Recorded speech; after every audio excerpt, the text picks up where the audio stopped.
and welcome back to another episode of Talking with Tanya. So as you can tell from my background, I'm not in my usual spot. A lot has happened since the last time I've posted and recorded, and first things first, I moved to Cali. So this is my new podcast studio in my bedroom. So I actually ended a 9-year relationship, which I felt was no longer serving me. And it's probably one of the hardest things I've ever had to do in my life. I even felt a little anxious about posting this. I didn't know what my next topic should be on, if I should just act like nothing happened and, continue doing me. But no, clearly this is a big change. And I feel like there's a lot that I've learned from this relationship about myself. And I feel like this could potentially help someone else, struggling with what I struggled. Maybe they could resonate. But yeah, I was debating whether or not I should talk about this or if I should post so soon, give myself more time, because it's still fairly recent. This just happened a week ago, and it's still settling in. I'm still going through the motions. But I also feel like I need to show up for myself, even when it's hard. This is when it counts. This is when it matters. So I want to just kind of explain my perspective, and I want to come across with respect to my ex, maybe even some sort of form of privacy. Hopefully, I'm just trying to explain my perspective, like I said. So I just felt like the relationship became stagnant. Who I am as a person is very spontaneous, adventurous, curious, and I want to make every day worth living, and I feel like I was losing that part of myself in the relationship. I think that's where we differed, is that he is just more about practicality and just everyday routine, and I personally cannot stand a consistent routine. It was just feeling too familiar every day. I knew what to expect, and I felt like I can't live like that's not in my nature to be like that. I felt like I was losing my spark. I felt like there was no more room for growth, for my growth. I wanted to, have big goals and dreams and aspirations, and it seemed like it didn't fit with the lifestyle that he wanted to grow into. I just needed someone to push me and to motivate me and to believe that great things can happen as well. And I just didn't sense that from him. I wanted to set goals together, as a team, and actually move forward with passion and optimism. And I just feel like it wasn't reciprocated at my level. There was also times where I felt like I sacrificed my authenticity to keep the peace. I reframed certain things in certain ways just to come across more peaceful. And I don't necessarily agree that should, be in a relationship. I think I want to just be my full self at all times. I don't want to sacrifice pieces of myself in order to avoid conflict. I want to speak how I feel with heart, and I'm not going to change myself just to provide harmony, because then although it may look like peace and harmony on the outside, in the inside it's where I'm crumbling, and I couldn't do that anymore. And although we worked very well together throughout many years, my needs have changed over the years. I'm not the same person I was when we first met. I felt like I was very much in tune with my emotions, and he's not that emotional. I just saw life through a different lens. The smallest things can make me happy and light up, or I could just romanticize life. I can make an adventure of just going through a walk. And I just, that's not something I was getting in return. And I think that's what I want, to really look at life through as one big adventure. Even though I'm starting over, this feels like one big adventure. But yeah, I feel like I have a deep sense of emotional depth. And even though I was with him, I just felt alone. So those are just some of the realizations I made while being in that relationship. But there was also fears that were holding me back, that was keeping me comfortable and afraid of making such a life-altering decision. Throughout the years, I've questioned leaving sometimes, but when I look back and I reflect when I was coming to terms with that decision, I noticed a pattern of being scared. One of my fears was being alone. Like, we've been together 9 years, ever since I was like 19. I'm 28 now, and I just didn't know how to be alone. Challenges were always so scary because I always thought worst case scenario, and I always thought I was gonna be like left behind or something bad was gonna happen to me. And I always felt the comfort in knowing that someone was there with me to, go through these challenges. I had a lot of self-doubt. I didn't believe in my ability to be able to take care of myself. But looking back and reflecting, I look back at how I handled these challenges. Not only did I came out okay, like I actually faced them head on. I wasn't fearful. I think it's the comfort of knowing that someone was there, but at the same time, it's like, okay, what do we do? How do I approach this? How are we going to solve this? So there was still a little bit of fear there, but I was able to tackle the challenge head on. Like, I have the capability, and I've been told by other people, like, if you were alone, I believe you can take care of yourself. You're so good at taking care of other people, you can take care of yourself. So I needed to grow that belief in myself that I can have the ability to take care of myself. And what's interesting is that I talked to my sister, and she made a comment about how my mom's anxiety on the well-being of her kids. She's always just wanting us to be okay, be safe, be healthy, but it's just coming off in a harmful way towards us, and she doesn't necessarily see it that way. And I have a lot of love and respect for my mom, but I want to see this. I want to see this for what it is, and kind of share the perspective of how it's influencing us, because some people don't see it this way. So the way her anxiety is like controlling and always wanting to help face the challenge for us is actually, diminishing our sense of independence and capabilities of doing this ourselves. Every time I have a problem and I would call her, I would be met with some sort of resistance, and she would always think worst case scenario, and she would just be so scared of the outcome.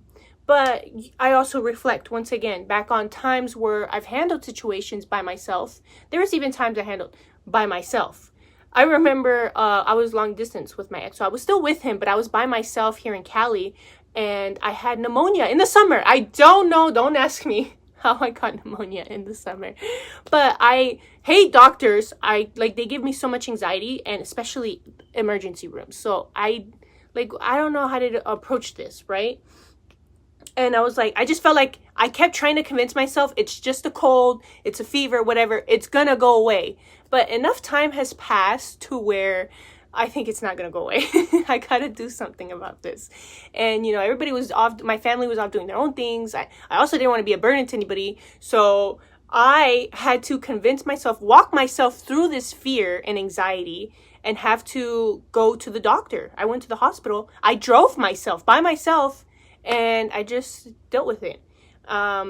I remember being so anxious too, because they were telling me my insurance wasn't working and that they were going to charge me all this money, and I was freaking out. I called my sister crying, and she said, it'll be okay. You don't have to solve it right now. Just talk to the insurance when you can, and then ask them. And I'm just like, okay, I just calm down. It's not the end of the world. And sometimes it can feel like that. So, but that's something that we pointed out to my mom. It's like, so what happened in that situation? At the end of the day, I came out okay. Everything worked out. So all the unnecessary fear clouding my judgment was just an obstacle, another obstacle to the obstacle I'm facing. And life shouldn't have to be experienced that way, So I feel like she herself holds the belief that I'm incapable of taking care of myself, and that she must always be here to take care of me. She's currently out of town, so she's not going to be around for a while. And she's fearful of me right now. She's thinking how I'm going to be able to support myself. How am I going to, get through this? And what am I going to do? And she's already trying to come up with solutions for me. But she's also going through her own things, her own personal issues that she has to overcome. And she doesn't have time, and she's just stressing, and it's I'm not your responsibility, mother. It's okay. I appreciate the concern, but at the same time, I need to learn to do this on my own. I need to learn to be independent. I need to learn to face fears and be able to walk through these challenges, knowing that I can, So I definitely think she falls under the helicopter parent category.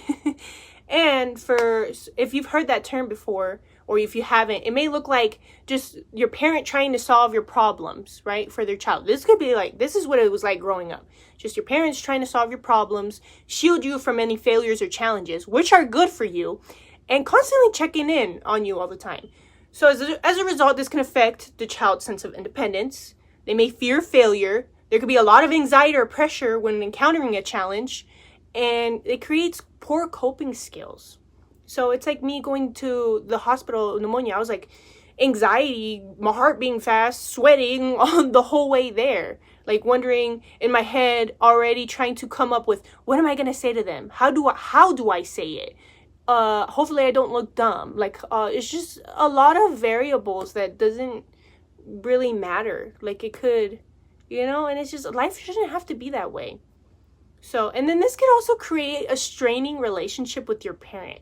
I have to be careful with what I tell her, moving on. And it's like, and like I said, I have love and respect for my mom, but I don't want it to affect my thinking. Like when I made this decision and I was second guessing myself, and I'm like, maybe she's right. Maybe I can't, be living on my own. So I'm definitely careful now with what I share, but I still have love and respect for her. So me being the person I am, I realized, okay, this is now fact, right? This is now a perceived fact for myself that this is a fear of mine, being alone. So now we have to come with a solution. Why am I scared of being alone? Okay, so we talked about the helicopter parenting, right?